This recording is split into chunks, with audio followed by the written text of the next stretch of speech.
Welcome to my channel. இன்றைக்கி பார்க்க போகிற ரெசிபி ஐயர் வீட்டில் செய்யக்கூடிய சாம்பார் சாதம் தாங்க. இன்றைக்கி மாமி சொன்ன சீக்ரெட்டை தான் இன்றைக்கி உங்களுக்கு செய்து காட்ட போகிறேங்க. இதில் ரொம்ப பெரிய சீக்ரெட்லாம் ஒன்றுமே இல்லைங்க. ஒரே ஒரு சாம்பார் வெங்காயமும் பருப்பு மட்டும் இருந்தால் போதுங்க. இந்த ரெசிபியை எந்த மெத்தடில் செய்யலாம்னு பார்க்கலாங்க. இப்போ இந்த செய்கிறதுக்கு ஒரு கப்பு ஒன்று எடுத்துருக்கோம். இதில் ஒரு கப்பு அளவுக்கு துவரம்பருப்பு எடுத்துக்கலாம். இந்த ஒரு கப்பு 250 கிராம் வருங்க. இப்போ இதில் தண்ணியை ஊற்றி கழுவிட்டு ஒரு அரை மணி நேரம் ஊற வச்சிடலாம். இன்னும் ஒரு கப்பு எடுத்திருக்கேன். அதில் பச்சரிசி ஒரு கப்பு எடுத்துருக்கேங்க. இதையுமே சேர்த்துட்டு நல்லா கழுவிடலாம். கழுவிட்டு ஒரு தண்ணியை ஊற்றி ஒரு அரை மணி நேரம் ஊற வச்சிடுங்க. இப்போ இந்த சாம்பார் சாதத்துக்கு மசாலா ரெடி பண்ண போகிறோம். அதுக்கு இப்போ ஒரு வானல் வச்சுருக்கேன். இதையும் நல்லெண்ணெய் கொஞ்சமாக ஒரு 2 ஸ்பூன் அளவுக்கு சேர்த்துக்கிறேன். இப்போ வானல் அடுப்பு பற்ற வைக்கக்கூடாது, சூடேறக்கூடாது. அந்த எண்ணெய் அந்த வானலில் அப்படியே தாங்க இருக்கணும். இப்போ இதில் என்னென்ன பொருளை சேர்க்குறோன்னு பாருங்கள். ஒரு அரை ஸ்பூன் அளவுக்கு வெந்தயம் சேர்த்துக்கலாம். ஒரு டேபிள் ஸ்பூன் அளவுக்கு கடலைப்பருப்பு சேர்க்கலாம். ஒரு அரை டேபிள் ஸ்பூன் அளவுக்கு உளுத்தம்பருப்பு, ஒரு டேபிள் ஸ்பூன் அளவுக்கு மல்லி, ஒரு அரை ஸ்பூன் அளவுக்கு மிளகு. உங்களுக்கு காரம் கம்மியாக தேவைன்னா மிளகை குறைச்சிக்கோங்க. இதுக்கு இப்போ பெருங்காயம் ஒரு 3 துண்டு பெருங்காயம் எடுத்துக்கிறேன். இதுக்கு வரமிளகாய் ஒரு 7 மிளகாய் சேர்த்துருக்கேன். உங்களுக்கு காரம் கம்மியாக வேணும்னா 4 மிளகாய் எடுத்துக்கோங்க. இது கொஞ்சம் காரம் நல்லா தான் இருக்கும். இல்லை காரமாக சாம்பார் சாதம் சாப்பிடுவீங்கன்னா இந்த அளவுக்கு மிளகாய் எடுத்துக்கோங்க, கரெக்டாக இருக்கும். இப்போ இது நல்லாமே கிண்டி விட்டுருங்க. ஃபஸ்ட்டு இந்த எண்ணெயில் எல்லாமே கலந்துடணும். அப்போ தான் இதை வறுக்கிறதுக்கு பதம் கரெக்டாக வருங்க. இப்போ எல்லாத்தையுமே கலந்து விட்டு இப்போ ஸ்டவ்வை பற்ற வச்சாச்சு. இப்போ இந்த கரண்டியை எடுக்காமல் அதாவது தீயாமல் இப்போ வறுக்கணும். இந்த பருப்பு எதுவுமே கலர் சேஞ்ச் ஆகக்கூடாதுங்க. அந்த அளவுக்கு கிட்ட இருந்து இந்த பருப்பை நல்லா வறுத்து எடுக்கணும். இதில் தாங்க சாம்பார் சாதம் டேஸ்ட்டு சூப்பராக இருக்கிறது. இந்த பருப்பெல்லாம் ஒரு 50% நல்லா வறுப்பட்டுருச்சுங்க. இப்போ தான் அந்த ஜீரகம் ஒரு ஸ்பூன் சேர்த்து அதையும் நல்லா வறுத்துடணும். இது நீங்கள் ஆரம்பத்திலே ஜீரகம் சேர்த்துட்டிங்கன்னா ஜீரகம் கொஞ்சமாக கருகிட்டால் சாம்பார் சாதம் டேஸ்ட்டு மாறி போயிடுங்க. இப்போ நல்லாவே வறுத்து வந்துடுச்சு. இதில் ஒரு 10லேருந்து ஒரு 15 அளவுக்கு கருவேப்பிலை போட்டு ஒரே ஒரு பெரட்டி ஸ்டவ் ஆஃப் பண்ணி ஆற வச்சு மிக்ஸி ஜாருக்கு மாற்றி நல்லா அரைச்சிக்கலாங்க. நைஸாக அரைச்சிக்கலாம். நீங்கள் சட்னிக்கு எப்படி தண்ணி கொஞ்சம் கொஞ்சமாக சேர்த்து அரைப்பீங்களோ அதே பதத்துக்கு இதை அரைச்சி ரெடி பண்ணி வச்சுடுங்க. இப்போ ஸ்டவ் பற்ற வச்சு நான் இப்போ பெரிய வெயிட்டான பாத்திரம் எடுத்துருக்கேங்க. நான் குக்கர் தான் எடுத்திருக்கேன். உங்கள்கிட்ட டபரா இருந்தால் கூட நீங்கள் எடுத்துக்கலாம். இதில் ஒரு கப்புக்கு 6 கப்பு அளவுக்கு தண்ணி சேர்த்து ஒரு பிளேட்டை போட்டு மூடிடுங்க. தண்ணி நல்லா கொதி வரட்டும். அதுக்குள்ளே ஒரு எலுமிச்சம்பழம் அளவுக்கு புளியை எடுத்து நல்லா சுட தண்ணியில் ஊற வச்சு நல்லா கெட்டியாக கரைச்சி இதையும் ரெடி பண்ணி வச்சுடுவோம்.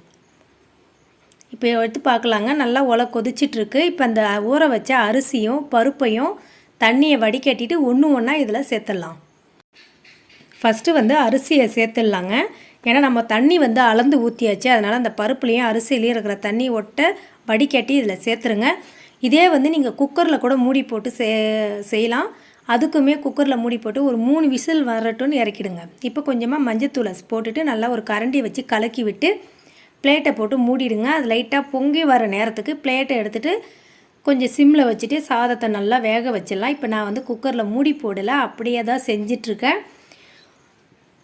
உங்களுக்கு மூடி போட்டு தான் நீங்கள் செய்யணும், கொஞ்சமாக செய்கிறீங்க அப்படின்னா கண்டிப்பாக நீங்கள் ஒரு 3 விசில் விட்டு எடுத்து அதுக்கப்புறம் இதில் சேர்க்க வேண்டியதாக இருந்தாலும் நம்ம மசாலாவெலாம் நீங்கள் சேர்த்து செய்யுங்க, டேஸ்ட்டு மாறாது.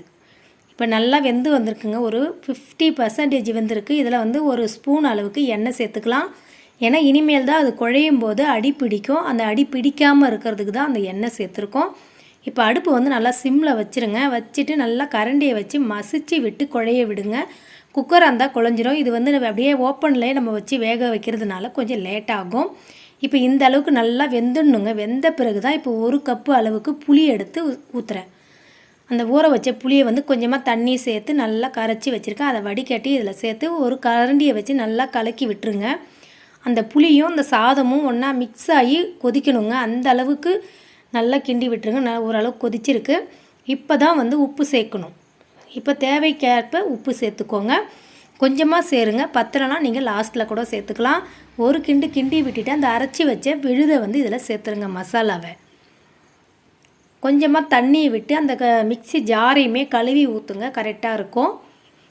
ஃபஸ்ட்டு இதை மாதிரி எடுத்து போட்டுட்டு கரண்டியை வச்சு நல்லா கிண்டி விட்டுருங்க. ஏன்னா இப்போ தான் இனிமேல் தான் வந்து நீங்கள் கரண்டியை கையை எடுக்காமல் இந்த சாம்பார் சாதம் குழைய நல்லா கிண்டி விட்டுட்டே இருக்கணும்.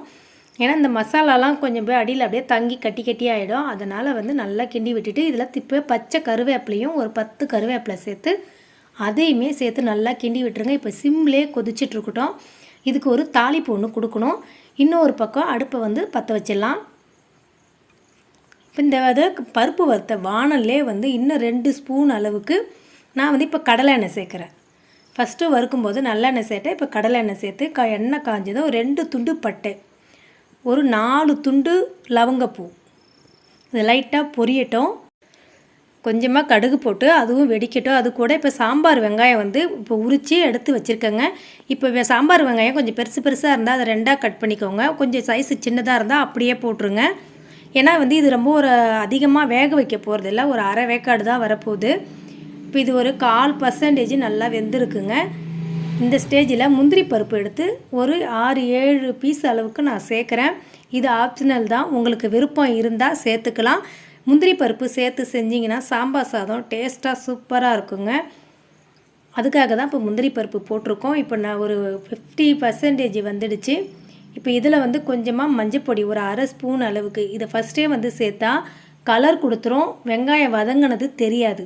அதனால தாங்க இப்போ வந்து ஒரு பாதி அளவுக்கு வெங்காயம் வதங்கி வந்த பிறகு மஞ்சப்பொடி போட்டிருக்கோம். இப்போ அதுவும் ஒரு பெரட்டினோடனே அந்த மஞ்சப்பொடியெல்லாம் இதுவாகி நல்லா வாசம் வந்திருக்கு. இப்போ வந்து அந்த சாதத்தில் இதை எடுத்து கொட்டி ஒரு கிண்டி விட்டுடலாங்க. இதை வந்து கொதிக்கலாம் கூடாது, இனிமேல் தீ வைக்கக்கூடாதுங்க. நீங்கள் வந்து ஸ்டவ்வை ஆஃப் பண்ணிவிடுங்க. இதில் வந்து கொஞ்சமாக துண்டு வெல்லம் போட்டிருக்கேன்.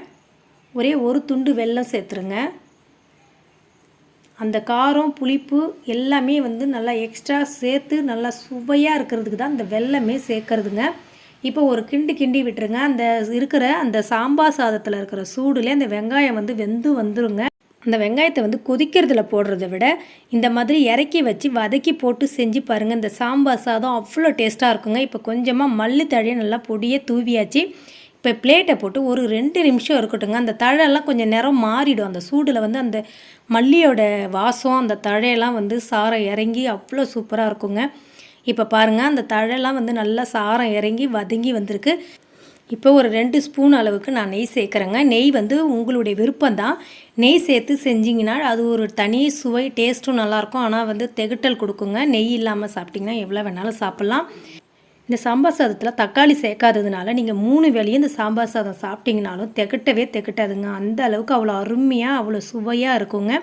மாமி சொன்ன கை பக்குவத்தில் இன்றைக்கி நான் செஞ்சுருக்கேன். இந்த சாம்பார் சாதம் எப்படி இருக்குன்னு நீங்களுமே வீட்டில் ட்ரை பண்ணி பாருங்கள். இந்த சூடான சாம்பார் சாதத்துக்கு வறுத்த அப்பளமும் வறுத்த உருளைக்கிழங்கு ஃப்ரை வச்சு சாப்பிட்டு பாருங்கள், அவ்வளோ சூப்பராக இருக்குங்க. இந்த மாதிரி சாம்பார் சாதம் எப்போவுமே வீட்டில் செய்து சாப்பிட்டே இருக்க மாட்டீங்க, அந்த மாதிரி ஒரு சுவையில் இருக்குங்க. நீங்களுமே இந்த வீடியோவை ட்ரை பண்ணி பாருங்கள். இந்த வீடியோ பிடிச்சிருந்தால் லைக் பண்ணி ஷேர் பண்ணுங்கள். மறக்காமல் என்னோடய சேனலை சப்ஸ்கிரைப் பண்ணி பெல் ஐக்கான் கிளிக் பண்ணி ஆல் கொடுத்துருங்க ஃப்ரெண்ட்ஸ். இந்த மாதிரி டேஸ்டியான அடுத்த ரெசிபியில் சந்திக்கலாம். Bye by.